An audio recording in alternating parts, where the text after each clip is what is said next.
Hey guys, I had a subscriber ask me, what is the way that you deal with the dangers that come along with working as a 911 paramedic?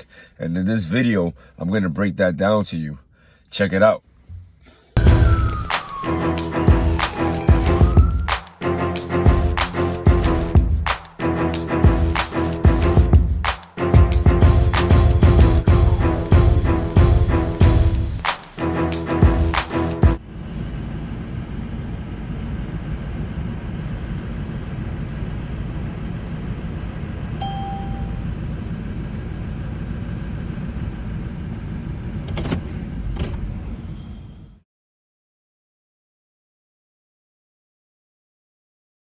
So there's a few things that you can do to deal with the dangers of working as a paramedic, man. I mean, I just got off the tour working in the South Bronx on Grand Concourse in Mount Eden.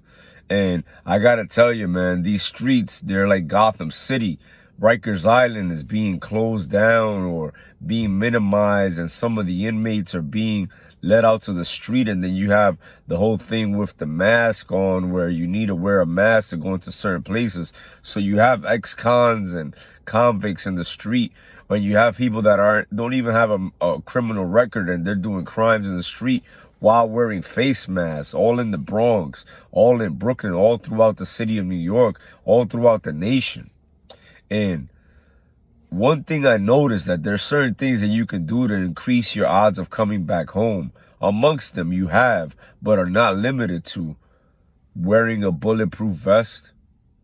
You can work in a better area, work in a non-busy area, or affluent area. You can work with a partner who is also wearing a bulletproof vest. You can work and wait for police officers to come on scene before you go on scene. You can call for backup. There's so many different things that you can do, right? Now, things that you can do off of work to be able to be prepared for the dangers that come with EMS. And I got to tell you, I don't necessarily worry so much about the dangers of EMS because of the simple fact that we're the good guys, quote unquote. But if you look at this uniform, it's dark blue, and it's very similar to the NYPD. So although we're not looked at as the guys that the perpetrators or the people in the street want to hurt, we're still in the 911 system. So when we knock on people's doors, we don't know what's behind that door. It could be someone setting us up to hurt us, setting us up to rob us, and or etc. You go into a project building with no police department escort, you have no idea what you're walking into. So I say that to say this, my people. You have the things that I mentioned before to be prepared. Then there's things that you can do off of work to be prepared, which I mentioned it before and I mentioned it again. Stay healthy.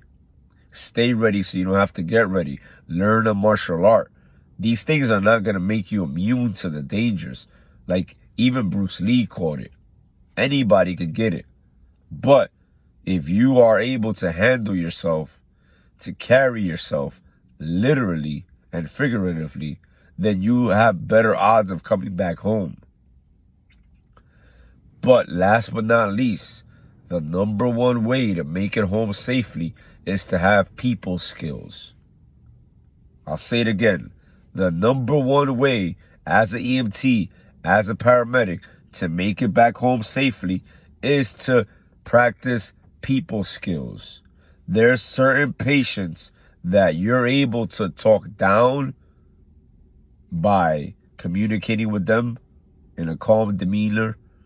And then there's these same patients that if you step on their toes incorrectly or you make them feel uncomfortable, that same patient could get irate, combative, and you might need to sedate them. You might need to call for PD, or you might need to defend yourself physically.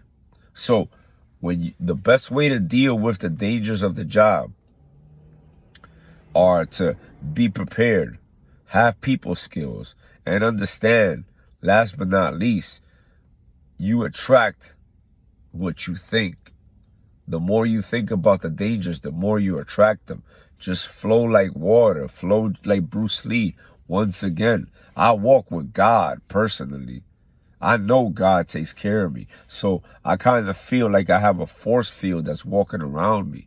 because I've been in so many hairy situations and come out with no other issues on the other side. Why is that? Because when a man is right, his world will be right. If you're planting good seeds all throughout the world, you're going to get nothing but good things back. And if you do get something negative, then there's a lesson for you to learn within that negativity, within that obstacle, within that adversity. Remember, the only men who are respected are the men who actually been through something. So if you happen to have to go through something, whether it has to do in personal life or the dangers of working on the ambulance, apparently there's something there for you to learn from. Had a guy yesterday in the back of the bus, started taking off his stretcher, started getting off the stretcher. He was really drunk, really irate. As the vehicle was moving, I told my partner, tell me when to pull over, because we're almost at the hospital. As soon as I looked back, my partner was filling out the ACR, filling out the PCR, while the guy was taking off his seatbelt. Lack of awareness. So the reason why I want to bring this up is because, God forbid, something would have happened to my partner while I was driving to the hospital. It would have been an uncomfortable situation, but the lesson to be learned there is that you need to be more attentive. And that I would like to add to that. So another way to deal with the inevitable dangers of being a first responder in New York City or beyond is to be attentive. Scene safety, BSI, is not just for oil spills. It's also for perpetrators and loose dogs and crime scenes. All right, guys? I hope this helps. Peace. Hey, yo, whether you're providing basic life support or advanced life support, your EMS providers need to be the best they can be for the patients that rely on them. That's why I created this book, Learn How to Be a High-Level EMT, and take it from me. I've been on the bus for almost 20 years, and I'm also a medical doctor. I made this book for you. I hope it helps. Check it out. The link is down below.